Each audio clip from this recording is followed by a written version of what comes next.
Well, hello everyone. Good morning, good afternoon, good evening, wherever you are in the world. My name is Jason Levine, and welcome to the Friday Masterclass. Great to be back after a little break. Hope everyone in the U.S. had a nice holiday weekend last weekend or whenever the holiday was. It always feels like I've been gone a very long time whenever we take a Friday break. So it's great to be back here. And of course, today we are continuing on with our Masterclass series, kind of diving into fundamentals across different pieces in the Premiere Pro universe. And today we're going to focus on the Essential Graphics panel, also known as the E.G.P, not to be confused with the Essential Sound panel, which we covered just a few weeks ago, which I like to call the ESP, although we're not really supposed to say that. In any case, the Essential Graphics panel is basically a way that we introduced a couple of years ago for anyone, regardless of your motion graphics skills, to very quickly create, design, and animate titles, credit rolls, lower thirds, right on canvas with some very easy tools. This kind of reimagined the previous legacy titler that we had in Premiere Pro, which we're going to talk about towards the end today, because some of you may have noticed recently, if you've created titles or maybe you've opened up projects that had titles created in the previous legacy titler, this will be going away. And but there's good news. You can convert those legacy titles to the Essential Graphics panel format, or the source graphic format. But there are some things to be aware of. Not everything carries over exactly because it's just designed completely differently. There's things that the Essential Graphics panel does that legacy titler couldn't do. In any case, we're going to cover all of these things. I'm going to show you an online doc. You're going to want to take notes and probably do some screenshots here. Either way, Essential Graphics is easy, you can do a lot, and you also have access to the many, many thousands, tens of thousands of motion graphics templates already pre-created via Adobe Stock, many of which, and I stress many, are free. And among those free ones, there are some really good ones. You know, I know a lot of times you're like, oh, free graphics, these stink.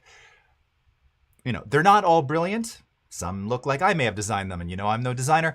But there are some really amazing free ones, including free stuff, free motion graphics templates from people like Andrew Kramer. And, you know, if you're in the biz, if you're in the industry and you know After Effects, then you know. Andrew Kramer's designed motion graphics for everything from, you know, major tutorials to Star Wars movies. He is a master. He's an amazing man. Met him many times at NAB. He's a super great guy. We have some of his stuff for free. So I'm going to show you that, you know, and the nice thing is if you download some of the free ones after the class today, this will also help you sort of break down and understand how these things are built. This is actually one of my favorite things to do with the free templates is, oh, okay, I forget how he did a credit roll. You can grab a free credit roll, look at how it's done, see how it's animated, etc., the layout, modify it, of course, make it your own, but then now you know how to create your own. So there's a lot of really great things that you can do with these just to better your understanding, and you never have to kind of get out of that editing flow. And that's kind of a significant difference between the legacy titler, which is, or was, you know, sort of a modal dialogue. You kind of had to leave the Premiere Pro UI. You couldn't play and simultaneously create and do stuff. You were kind of stuck in this title window. That's what's primarily different when you're working with the Essential Graphics panel. So as always, we're coming to you live across multiple networks: YouTube, Behance, Adobe Live, Twitter, and once again, LinkedIn. So I see we've got Germani Stevenson. Great to see you. Tori Adams, Felicia Peppers, Tom Okerlund, LinkedIn user from San Antonio. Nice to see you. Peter Tahoe, Asa Kamara, Peter Breen, what's happening? Anthony Graziano. On from Oslo, Karen Irvine. I see some people having some things static there on LinkedIn. Hopefully that came back in. Harsh Pagi from India, nice to see you. Jason Delgado. Shlomi Arditi, great to see you. Kenny J, we enjoy every day. Cameron Coleman, the Padawan Collector. And of course, we've got Reverb Mike, Z by HP, Steve Hesskosaboom, Cody Bear, Eugene, Alessandra Lopez, Theo, great to see you all. Okay, man, I really need to trim this down. I was on a beach in an undisclosed location, and I swear my beard grew like 3 times as fast while I was gone. I don't know if that's actually possible, but it felt that way all the same. Christy Grace, I love Adobe Lightroom especially. Me too. Luis Ventura, hello. All right. And another LinkedIn user from New Jersey. And Luis is from Lisbon. Ah, yes, as always, a wonderfully international audience. Great to see you all. Thanks for tuning in. Okay. So today, there are multiple parts to Essential Graphics. We're really, once again, if you followed the last couple of lessons where we went to like audio fundamentals, what is amplitude? I'm not going to define what a graphic is, but we are going to go to the very basics of creating graphics in Premiere Pro. Now, again, just real quickly, the legacy titler. Now, we're going to come back to converting and all that stuff. I don't want to start there because some people are like, I never use that. I don't care. So, but just to point out, previously, when you wanted to make titles, you had to go up to the File menu. So File, New, and Legacy Title. And when you did that, it would ask you for sort of all the attributes of said title, which, again, in sort of 2022, you're going, why doesn't it just know I'm in a sequence? I know what I want it to be. But you would do that. Okay, so here's the message that we're going to retire this in late 2022. All right, I'm not going to leave that on screen. You can read that at your own pace. And this is what it looked like. Now, on the surface, it's a very nice sort of, UI. We've cleaned it up a little over the years. There's a lot of tools. There's a lot of twirl downs over here. Actually, we've minimized some of the twirl downs, it appears. I haven't been in this dialogue, and I don't even know how many thousands of years. Okay, so once you click, and now you're seeing everything. So again, you have all of your properties here. Everything, leading, kerning, tracking, baseline, all these things, all your transforms, your fills, strokes, shadows, background, and then some legacy title styles, which is, the perfect name for those.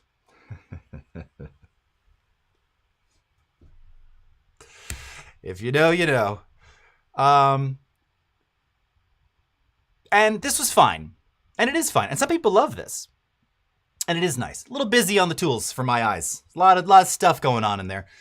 But again, you were sort of designing everything in here. You couldn't click over to the timeline. Well, I guess you can sort of click over to the timeline now, but you're not really playing back and doing things. It's just a little heavy. Maybe we change that now. I don't know. If it looks a little old school, it's because it is. So a couple of years ago, we introduced the Essential Graphics panel.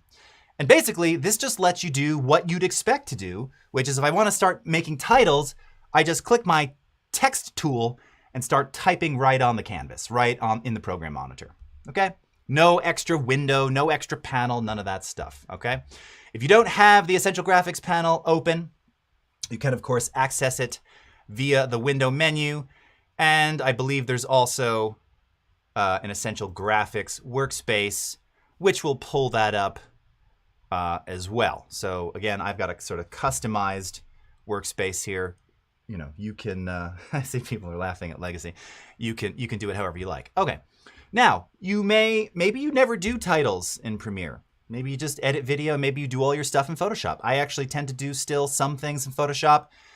Maybe you'll use some of those presets and such. Now, again, we're going to come back to some of these, but I just want to show you that when you open up Essential Graphics by default, you have two tabs. You have Browse and Edit. Now, Edit, of course, is when you're actually creating your own.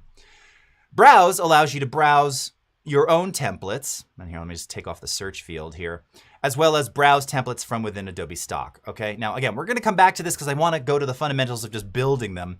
But you already have in your local templates folder, now you're not going to have all the ones I have because I've saved many there over the years, but there are already a whole bunch of things that we sort of pre-save for you so that you can get started. And this is everything from some basic lower thirds. You can see some of them here. Okay. There may be some social things. Now, I mean, a lot of this has probably been updated. There's some classic credits. Okay. There's all kinds of pre-created things in here. These have been in here for a long time. These are some cool, very sort of ESPN. You can see this one says sports, scoreboard, sports, lower third. There's all sort of pre-created graphics that you can drag in and begin working with. And then, of course, motion graphics are also part of Creative Cloud libraries. So, if you have any that you've saved to your own library, you can see many of mine here. You know, for instance, I created motion graphics from some of my 3D intros and some various things. These are ones I created. Here's my particle one that I use for my intro here. You can save all of those things to your library, so you always have access to them wherever you are. So the Essential Graphics panel is really, it's not just for building them, it's also a hub for storing them, and it's a hub for accessing the many thousands available to you via Adobe Stock. Okay, but at the baseline level, if we want to just start putting a title on something, it's as simple as navigating to the Tools panel. And again, depending upon where you have your Tools panel, how it's docked. And at the bottom here is the Type tool, the familiar Type tool. And if you just long press on that, you'll see that you have the options for, you know, standard, horizontal type, or vertical type. So I'm going to choose the Type tool here. It's just going to click somewhere in the middle. All right, and I'm going to type beach scene. All right, and now up in the Essential Graphics panel, okay, you will see that not totally unlike what we saw in the titler, all right, we now have this text layer. Now that's a very important language. It is a text layer because you can have multiple layers of text, graphics, i.e. shapes, bounding boxes, images, and even video inside of an essential graphic. And an essential graphic, much like the old titler, as you're working on it, it's sort of a nebulous thing. It lives in the timeline, and you can see it down here. Okay? And of course, we can make it longer, shorter, etc.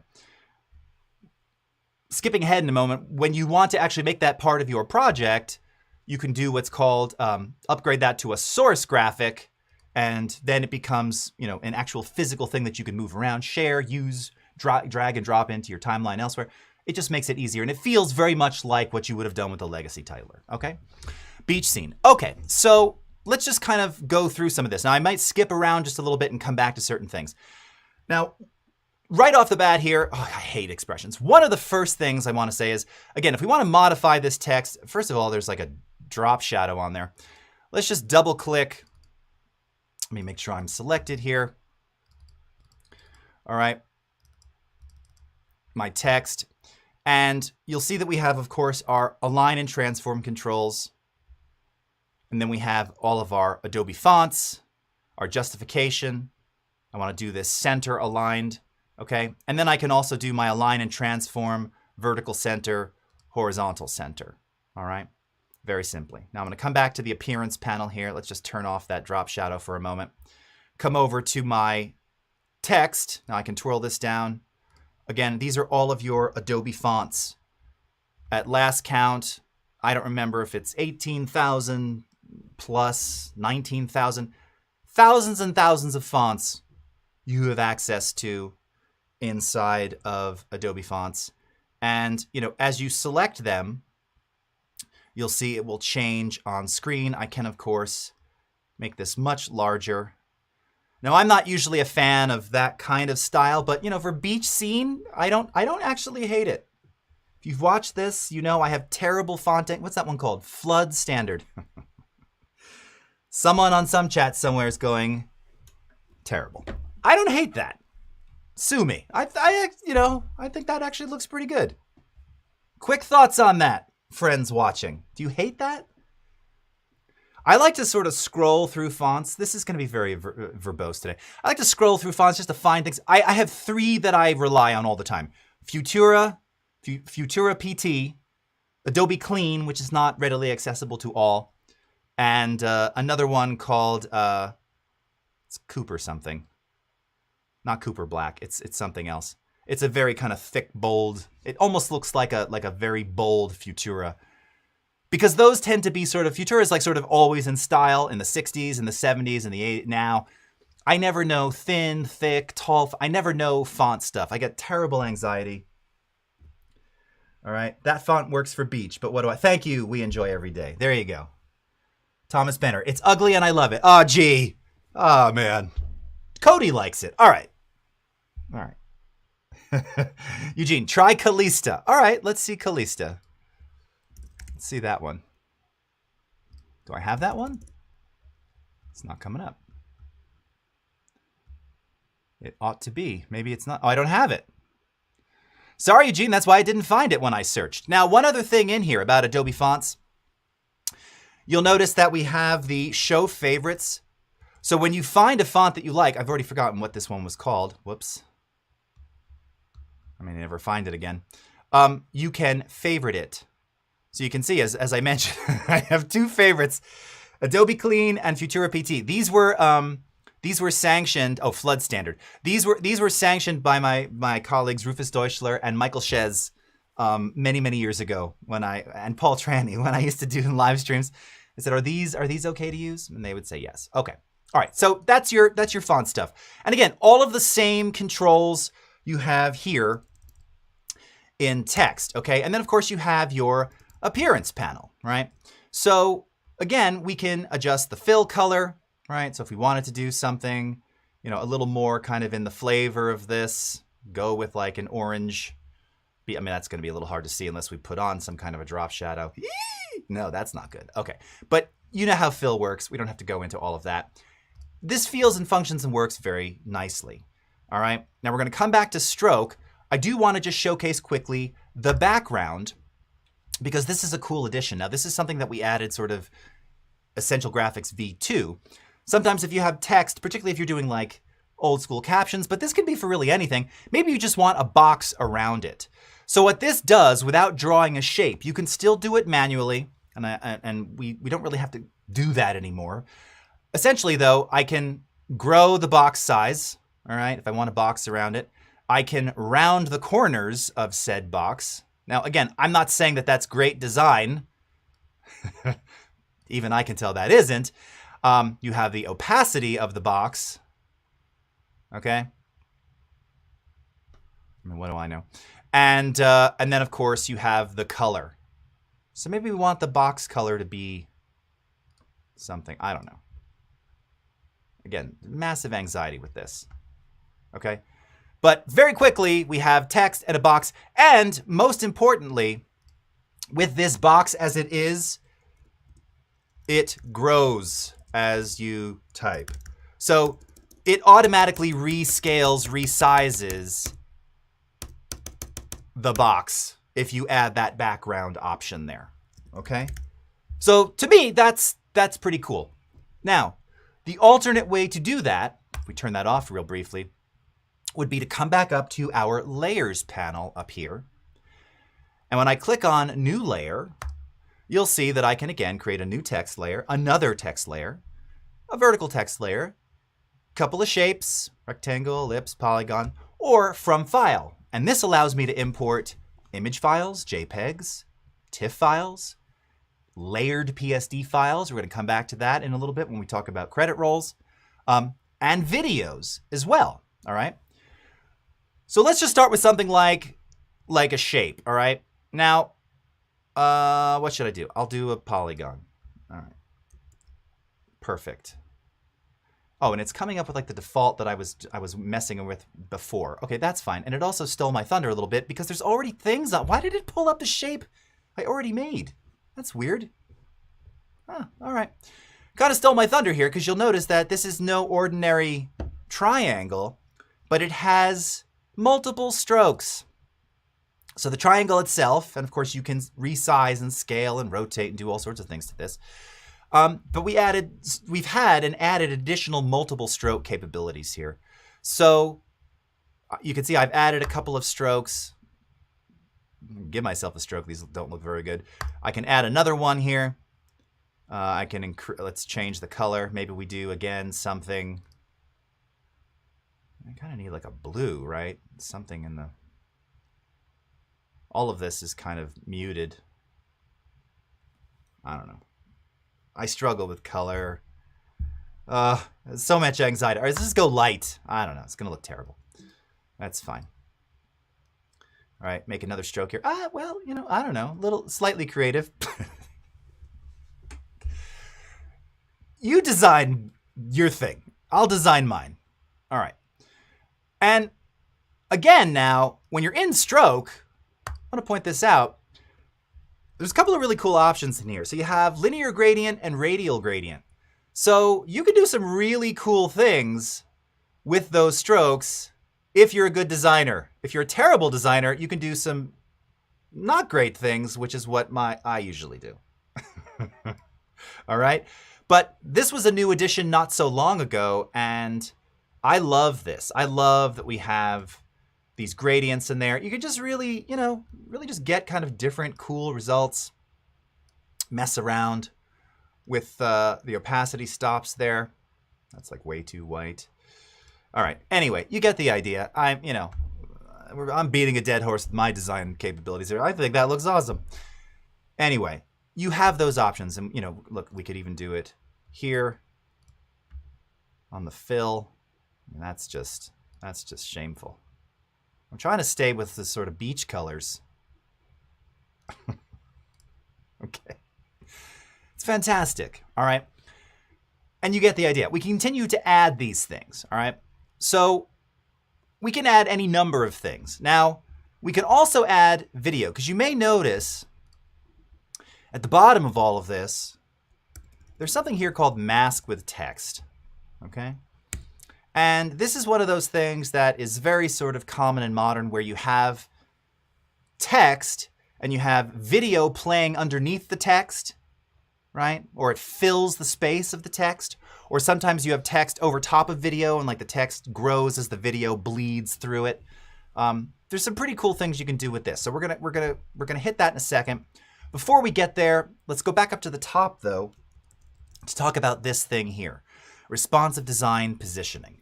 All right, so this is one of the more unique features of the Essential Graphics panel, and this is something which we also added on the After Effects side in Essential Graphics. And the main benefits of this are that if you are building, and in particular, reusable graphics, right? So let's say I was going to take this whole thing, and this whole thing was going to be, I mean, it's sort of centered, whatever, but maybe it was just, I always wanted this to be 60% down of my, whatever my vertical height is, or maybe I wanted this graphic to always be sort of in a lower third position, whatever it is. With the responsive design positioning feature, I can ensure and basically pin specific elements of the design to those positions in the frame. So when I create that source graphic, when I create a reusable graphic, or I save this as a motion graphics template, which again, I could always edit the text, I could edit the colors, but maybe I want to put this on a social video. Maybe I want to put this on a vertical video. Maybe I want to put this in a square video, if anybody's still doing that. I can say, well, I always want this text to be in a particular relative position. So let's say I always wanted the text to be down here in the bottom left corner. So I can pin that, the text, to the video frame down here, okay? So when I save this as a motion graphics template, all right, and we'll come back to this towards the end there, it will always appear in that bottom left quadrant, like a lower third, okay? What that also means is that if I go to a completely different aspect ratio video, like a vertical one, and I drag in this graphic that I made, it's not going to be in the center. It will always and automatically be in that lower third quadrant. Now, obviously, you may have to sort of adjust the vertical position of it relative to the vertical video because it is a little different, but it'll appear essentially in that same location, right? And with something like this graphic, now this is what we used to do when we would make these bounding boxes that would automatically grow with text. You would add, a rectangular shape. I'll wind up erasing this. Oh gosh. Yeah, I guess it does hold all of your stroke values there. Let's turn this over here. So what we used to do was I would take something like this. All right, I would extend this out. I would drag this underneath. Doesn't that look great? And then what I would do is I would say, okay, I want to pin this shape, not to the video frame, but I would want to pin this shape to that text, okay? so that it would always grow as the text grew, okay?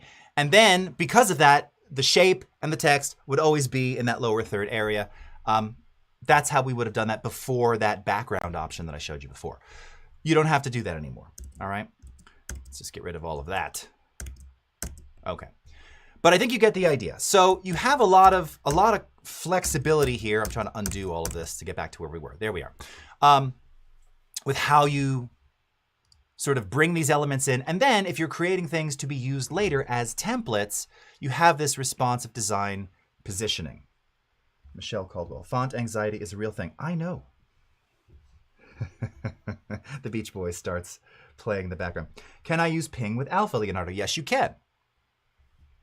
That's great. And I'm going to show you later how I have a Photoshop file that has text, which is effectively on alpha, but there are other background layers and how you can choose.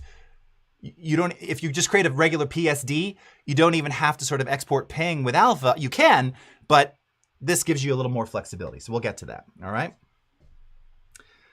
As long as it's not papyrus. Yes, no, I know that much. This is sort of papyrusy, I guess, but I don't know. I have a better finished version of this. All right, so let's talked about layers. Let's add something else in here from file. And specifically, I'm going to grab the very video that this is playing over top of, okay?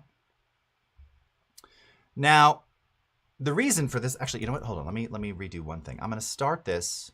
I want this to be the full duration of this. Let me redo that again. I'm going to grab the video itself. So this is just to kind of illustrate some of those things I was talking about before. So I'm going to place the video on the bottom. All right. Now, again, keep in mind, this is a layer stack, so it works just as layers do in Photoshop. And, oh, and by the way, I should point out that, you know, as we're doing all of this, of course, if we go over to effects controls, what you're going to see is you have your shape layer, the text layer, and now the clip layer. And if we twirl each of those down, you know, you have all of the controls that you have in Essential Graphics. So let's twirl up the source text. But you also have all of the various animation properties. So let's say, you know, I want the beach scene text. I'm going to adjust opacity. So I just clicked opacity at 100%. At about 1 second in, I'm going to wind back, do that. All right, and now that flies up, right, and it comes on screen. You know, super, super fancy, okay? Same thing with my little shape here. Let's have this. Actually, I don't want that at 100% opacity. I want that at like 35. But same thing, come back to the beginning here, set that to 0. All right, and you can see that the mountains are bleeding through that there. Now I have the text itself at 100%, okay? But now that I have this video here, if I choose to mask with text, all right, and here I'm going to show you kind of this other one with this looks better with this text here. This is kind of that effect that you see. You see this a lot sort of in movies now, where you're actually letting the video bleed through the text here nicely, okay? And if we invert, similar things there, okay? And I just have kind of a fade out there to get rid of it. All right. That's Futura, I believe, by the way. I couldn't stand looking at that other text anymore. All right. So lots of things you can do with that mask with text feature. And again, all of the animation here is controlled inside of your effects controls. All right. So nothing different. It functions the way it did before. The main difference being that now you just have everything kind of living in this panel here, all right? And I did one other adjustment to this final one where I made a slight anchor point adjustment on the text. before it started moving. And by the way, that's just a scale keyframe. So you can see I set a scale keyframe, end scale keyframe, and that's it. Okay? Really easy. Okay. And I'm going to turn off that background, by the way. If I turn off the background entirely, because I have the video playing underneath, this is like the, what was that? That movie, 1917 or whatever. And this is where, you know, for something like this, I almost want a much, this is light here. Let's change this to heavy. Yeah, so just more of that, and I'm actually going to turn that shape off because it doesn't really work anymore.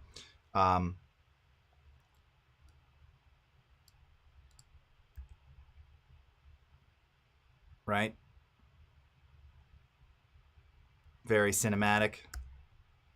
It helps to have text that kind of works as it flies. And this is where, again, you may adjust position and screen, you know, as well as, is it kerning as the, you almost want this to be too. That space is kind of killing it because there's too much dead space in there. By the way, you can also, because this is being controlled, that video, we can also move that video around. Now, that video is 1920 1080. This is a 1920 1080 project.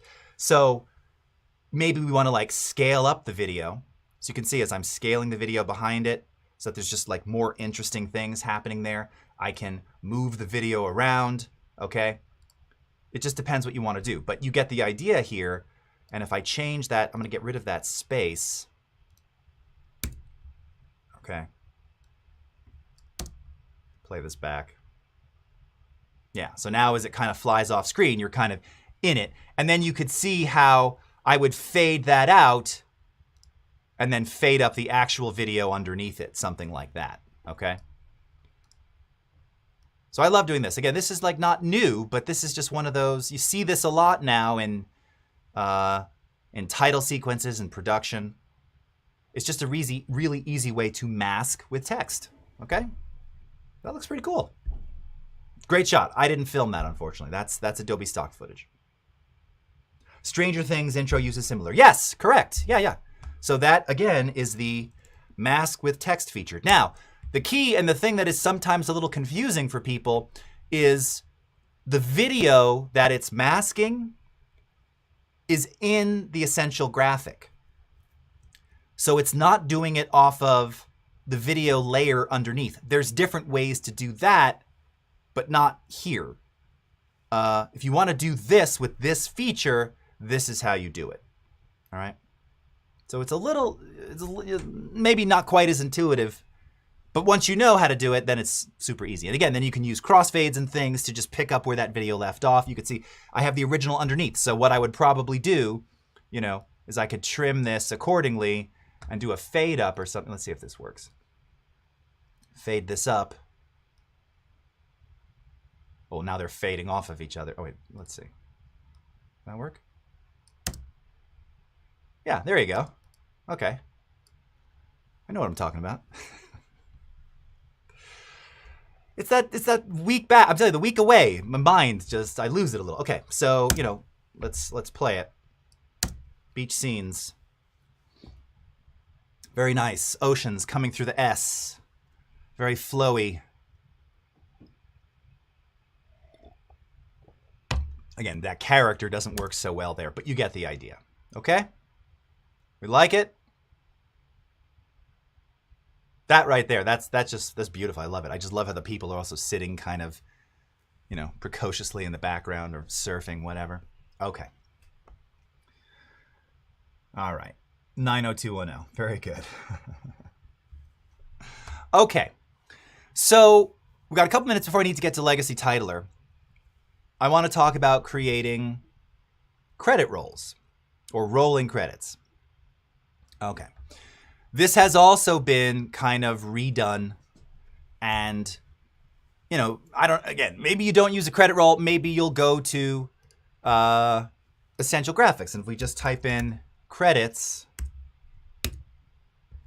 these are already created in here. Now, these aren't roles necessarily. And by the way, here, if I like, I don't remember, do we just drag this down? Yeah, I can just drag this into the timeline.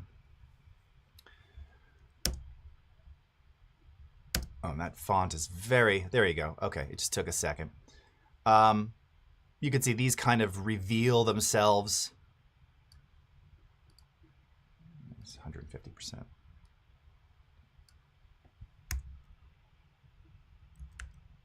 All right. And you can see all the text layers here, so you can modify all of these, right? Very easily. Jason Levine presents my movie. I'm just double clicking on the text here. Notice before, I don't know why the double click didn't work. Sometimes, I don't know. This is great. It's already sized. It's already doing everything.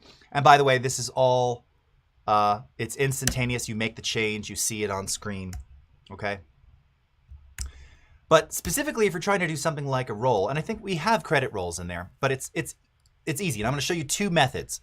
So first is, all you need to do is, of course, type your text on screen, and then there's an automatic function to make those credits roll over top, and you've got a couple of cool options there. All right. So let's just do that. So I'm going to come in here. Let's center justify. I'll type director, Jason L, editor, Jason L again, producer, Leslie Nope. That's an inside joke for anybody who watched Parks and Rec. She was everything. Sound design, Wes McGovern, just make that name up. And gaffer, Jim Gaff again, because I'm in a silly mood. And T and sympathy, Mal Evans. That's a Beatle joke. Okay. So I've typed text. It's even off screen. I can see it if I shrink things down. Here's what you do now. So when you simply click away and then click on the graphic, okay? Let's just go back to my project panel here for a second. You'll notice before I'm not selecting the layer here. I'm just in the edit field on the graphic.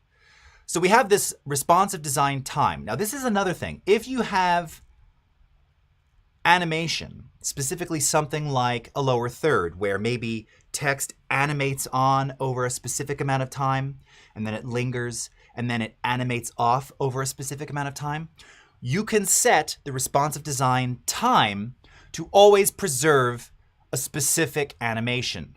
All right. So, because remember, these graphics, you can drag them out for however long you like. So that's the thing. I can make this credit roll last the entire duration of my clip, or I can have it go very, very quickly just based on how long the graphic appears down here. Okay. So if you always want an animation to have that 1 second when it flies on screen and then 1 second when it flies off, all the stuff in the middle will be stretched or compressed regardless, as long as you have an intro duration and an outro duration set. That is responsive design time. For a credit roll, all right, all you have to do is enable roll. And then you'll see here that it says we can start off screen, end off screen, pre-roll, post-roll, ease in, ease out. So if I wind back here to the beginning of it, you'll see at the beginning of the graphic, it's off screen. I hit the space bar to play, and it just starts rolling up. Okay? And as it rolls away, off screen. Now, what if I want that to go faster? As I said, the duration is entirely based on the size of the graphic and the timeline. All right? This feels like the old like BBC credits. I was just watching the old Hitchhiker's Guide to the Galaxy, not the movie, the series. And obviously they were like butting up against the time constraint of the episode. So all the credits are always, they're even faster than this, you know? You see that a lot in BBC shows. I actually love that. Old Grey Whistle Test was another one. You know, whispering Bob. That'd be like, you know, Alice Cooper in the background or something, or I'm trying to think, who else was I recently I was watching? I was binging some of those. Anyway, that's real time, by the way, because you can see the waves are moving slowly. Super easy way to create a credit roll, all right? But that's not the only way. So someone was asking before, can I bring in a ping with transparency? Can I work in Photoshop? And the answer to that is yes, you can. All right, so I'm going to get rid of this, bounce over to Photoshop, where, again, I'm just in a Beetle mood today. I have this graphic where it's just one layer of text typed on screen. Now, I could, of course, have separate text layers. I just did it all in one. Carriage returned the whole thing. You'll see why I just did it so simply. And I just have a background layer. Now, again, if I wanted to create a ping, right, I would turn that off. File, export, quick export is ping, and then I've got a ping with transparency. That's fine. But Photoshop files in Premiere are fully supported in how it leverages and then allows you to use and animate said layers. So you can have any number of things in here, including, by the way, layer styles, you know, drop other effects and things. And when you save this, which I've already done, so if you look up here, you can see this is called 4 credits PSD. Let's go back to Premiere. I'm on this clip. All right. I'm going to go into my Essential Graphics here. Now, I just clicked the text tool so I could get into the edit field. All right. I'm not going to type any text, but instead I'm just going to say new layer from file. And there it is right there, 4 credits, PSD. Click import. And when I do that, it says, all right, well, what do you want to do? Now, do you want to merge all those layers together? Well, no, because I don't want that green background in there. Merged layers will allow you to select what layers you want, and then it'll appear as a single layer in Premiere. Or you can just choose individual layers and have them appear as individual blocks, or you could bring it in as its own sequence. So we're going to just do individual layers. Actually, we can do merged layers because I'm only going to enable the one, and I can disable the background. This is another reason why naming your layers is so essential, although, of course, in a Photoshop file standard, the bottom layer is typically going to be your background, or if you double-clicked it, layer 0, right? So I click OK, like this. All right. There it is. All right. Now, again, I can get rid of this one that we don't need. And now I can simply say roll. And there's my Photoshop file rolling. Okay? And you say, oh, well, but the text size is too big. I want to change the text size. You can go into your effects controls and change the scale, change the size. Okay? Now, again, you'll see that it comes in as a clip. This isn't, in this case, editable text. Okay? But you still have all of the same functions here, and it's going to preserve the fidelity of that. Okay? I think I scaled this. I think I built this in a 4K timeline. Once again, if I wanted this to go much more slowly, maybe I wanted to ease out, I can add some easing on here. Maybe a little ease in as well, about a second. A little bit of pre-roll. All right. Real simple. Credit roll. Okay. All right. So last things here. Okay. So with regard to, again, having these graphic elements, and you can see now because I brought that one in, it's showing up as the Insider Beatles. I want to turn this beach scene, maybe I want this to be a motion graphics template. So I can export it as a motion graphics template, which again will allow me to save it into my libraries. But I can also upgrade this to a source graphic, okay? And when I do that now, you'll see that it appears as a graphic here, right? And we'll call this beach mask text, okay? So I could use this same thing elsewhere in my timeline because now this becomes a reusable, draggable element, okay? So here it is on this one, right? Same thing. Now, similarly, if I wanted to take this and export this as a motion graphics template, I can call it Beach MWT for mask with text, and then I can tell it where do I want it to go. Now, this is essential because this is, again, the power of libraries. I was just talking with a colleague about this. If you're not using CC libraries, you're actually missing out on some really awesome functionality. Specifically, if you're going to be reusing templates, reusing font styles, reusing LUTs, reusing Adobe Stock Video, because wherever you log in, all of that will follow along, okay? So in this case, if I saved it to that local templates folder, it's only going to live on my machine here. That's not really ideal. So instead, I wanted to go to a library. So here's my most commonly used CC library. I can include a video thumbnail. Now, I don't know what that thumbnail is going to be. Hopefully it picks it from somewhere in the middle. I thought we used to let you change that. Then you have some compatibility things. It'll warn you if the fonts that you used aren't available. I always use Adobe fonts, so it'll work wherever I am. And if it's not available, it'll say, hey, you need to download this font to make this template work. Real simple, right? If you're a CC user, you just download it. It's very easy. And then warn me if it's using any effects not included with Premiere. You can keyword it for easier searchability. All right, click OK. It exports it to a motion graphics template. All right. And then if we go into Essential Graphics here, into my library, let's get out of credits here. There it is. Oh, nice. It took the frame that I was on. There it is right there. Beach MWT. And now, once again, this becomes an element that I could drag right in, okay, and start using. Okay? Very simple, very easy. All right, we've got 9 minutes to talk about the legacy titler. Now, I actually went back and found an old edit that I had done where I had created a bunch of titles using that legacy title. This is from 10 years ago. Now, these are not the fonts I chose. Whatever font I had originally chosen, I don't have anymore. It wasn't. This is like pre-Adobe fonts. So whatever this was trying to do, that isn't it.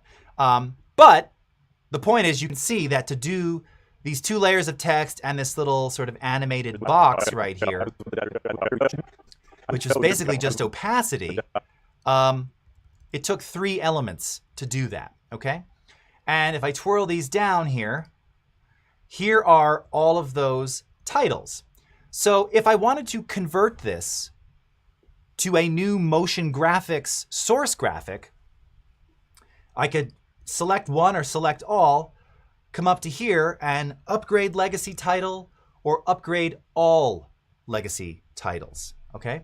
And it will then convert that to this new modern standard, because coming soon in a new update to Premiere, these old titles aren't going to work anymore. So if you want to kind of keep some compatibility, I mean, chances are, I don't know how complex you made them. Maybe they were super complex. You're going to want to convert those over. But in lieu of doing that, let me bounce back over to my screen now. I wanted to just kind of go over some of the things that are and are not supported, okay? All right. We enjoy every day. Is video speed accessible? If you're talking about for the roll, again, the speed is entirely determined by the duration of the source graphic clip. Okay, so we talked about converting to source graphics, right? So then it becomes a project element, right? You could also take that then source graphic, or you don't even have to do it as a source graphic, just make it a motion graphics template. It'll still work either way. I just showed you how to upgrade it to a legacy title, graphic, upgrade legacy title, or upgrade all. But as you're going to see here, make sure you check quality of the upgraded graphics, as not all characteristics of legacy title translate perfectly into source graphics. Rolls, crawls, tracking, and rotation are not translated. There may also be other minor differences, okay? So here's what they are, all right? So attributes that will be converted. So glyphs of text, fill color and visibility, font, size, style, outer strokes, underlines, kerning, baseline shift, small caps, okay? These things are all going to carry over from previous legacy titles. Layer settings, okay? And again, you kind of know this because you just saw all of these things in the Essential Graphics appearance panels. Position alignment, okay? Leading, shadow, linear and radial gradients. This would not have been the case a couple of versions ago. Now we have that. Now it does say layer settings that may look a little different after that upgrade, maybe because we've changed the way that you did those gradients in the previous panel. Probably a little bit different. We've kind of changed how we do that overall. Not overall, but slightly. Vertical text, sheen, same thing. Okay, track items, filters, motion and motion keyframes. So again, the text flies in from the left, flies in from the right, from top, from bottom. That all carries over. That hasn't changed. We're still doing it exactly the same. Opacity keyframes, effects keyframes. None of that has changed. Okay, but here's the stuff that is not going to be converted. So already mentioned. So roles. So if you had a credit roll, which you would enable inside the legacy titler, Essential Graphics, because it's in a completely different place and it works completely differently. The duration is devised completely differently. That doesn't carry over. Crawls don't carry over, okay? Inner strokes don't, all right? Background, distort, rotation. So again, these were some elements of the legacy titler that are not the same or present in the E.G.P. Track label colors, tracking. Didn't we say tracking was supported? Tab width stops, fill types other than solid, linear, and radial. Again, you had, obviously, it's been a long time, other fill options in the legacy titler. So overall, not a lot that doesn't carry over. The main one, probably for most, that would affect most people, I imagine, rolls, crawls, inner strokes, maybe some of these other elements here. But in general, you know, most of the stuff does. And again, I mean, I don't know how, you know, I suppose you could have made some pretty complex things in there. Do the upgrade and then try and see. And worst case, you may have to recreate that. But now you know it's super easy to create those things inside Essential Graphics, whether you're working with shapes, whether you're working with just direct text, importing image files, video files, alignment is all there. Positioning, responsive positioning, mask with text, multiple strokes, adding linear and radial gradients, all of your Adobe fonts, along with preview of those fonts. I don't even think the old titler, I don't think it gave you font previews. Did it? Did we add? Oh, we did. We eventually did add those. Again, I haven't been in here in so long. It's been a really long time.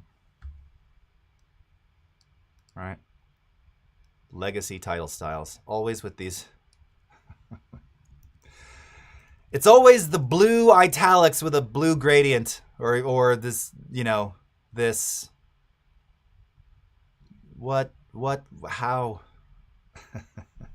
Reminds me of Video Toaster, which I used in 1991. Not that there's anything wrong with those. I'm pretty sure I had that same text style, though, in 1991. I say this as someone who has no font, text, graphic capability. I'm the worst. I'm the first to say it. I defer to others. But occasionally, you know, I can come up with some reasonably cool things, which are really just standard things. And you can too. And that's going to put us right on time. Peter Tahoe, when is this new version of Premiere going into effect? I don't know when the update is coming. It's coming soon. So, you know, just be aware. If you've got a lot of titles that you want to preserve, you know, sooner than later. I don't have all they need is a bevel, Eugene. Exactly. You're on the right track there. Okay. Oh, like using the rate stretch tool for a clip in the timeline. Can you adjust the speed of a clip added in? Yeah, so it does it. That does it. Rate stretch. I don't think rate stretch affects graphics that way. because again, it's really just sort of like a container for all the elements, all the layered elements in there. So you have video in a graphic, but it doesn't see the graphic itself in the timeline. Is just it's almost like having an image in there, right? The animation part of it has to happen inside the effects controls. All right. So friends, that's all the time we have. Looking here for any additional questions. All right. Thanks for watching.